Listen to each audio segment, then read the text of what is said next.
and welcome to the Morningstar series, Why Should I Invest With You? I'm Emma Wall and I'm joined today by T. Rowe Price's Ernest Yeung to talk about finding value in emerging markets. Hi Ernest. Hello Emma. So we've had an interesting start to October. Some people were saying we were on track for the worst October for markets or Asian markets since 2008. It has rallied a little bit towards the end of last week and we're mixed today. What has caused such a significant sell-off and do you think it's warranted? Are the fundamentals really that bad? Sure. Admittedly, I think 2018 has been more volatile than I initially expected.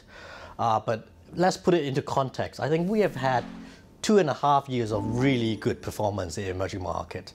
So I think giving something back is actually quite normal.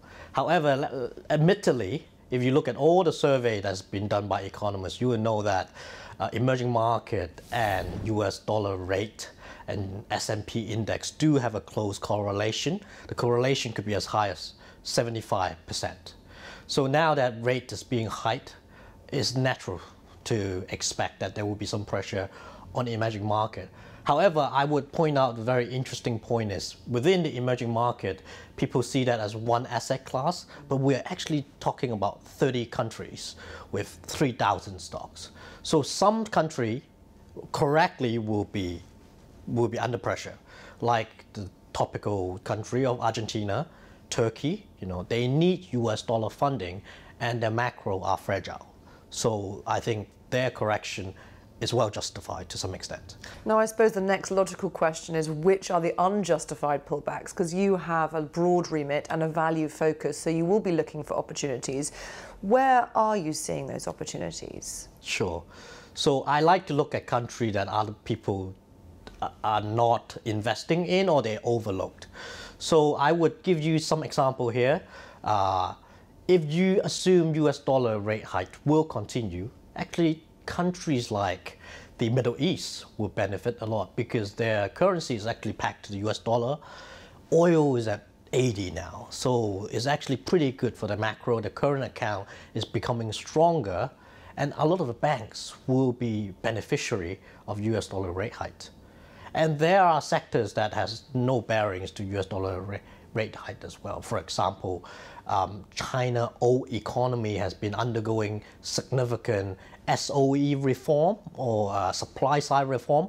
I think those industries are not really correlated to US dollar or rate hike at all. And that's quite interesting because old China is an area where a lot of other fund managers who invest in Asia and across emerging markets are actually avoiding because of the old in the name. They say that people are moving away, but you're saying actually there are opportunities within those companies. Yes, I think it is bringing back to my first point. I think old economy, people hit it with a barge pole and think everything is bad. There are bad apples out there, let's admit it. So we're not going out there and buying a basket of old economy stocks. However, some of them are changing. For example, we know that at the trough of 2015 and 16, some of these companies were at the verge of bankruptcy. And that expectation is still vivid in the management's mindset. So let it be the government pressurizing them or the management themselves are trying to change because they were back in the corner and they know they need to make the right decision. So we are seeing a lot of examples like that in the emerging market space. And finally, I know that you don't have a crystal ball, but should investors expect this volatility to stick around for a bit longer? Is this going to be a period, like you said, we had 2.5 years of a very strong performance. Are we going to have around 2 years of perhaps more difficult, more volatile times? So I will answer your question in 2 points. First of all, like I mentioned, we have a very diversified asset base that we can invest in. So I think active stock selection really matters. If you go in, don't just buy the index, try to find opportunity like Middle East that I mentioned that will benefit in the current macro mindset. However, the second point I will mention is equity normally follows fixed income. And our fixed income colleagues is actually turning very bullish. They think the real rate of many emerging markets is becoming very attractive now, and they want to deploy the capital there. So in terms of currency, in terms of fixed income, valuation, and tactical are getting very attractive again.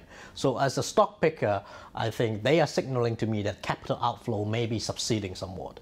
And we can go back to focusing on the fundamentals and pick out pockets that is attractive to our fund holders. Ernest, thank you very much.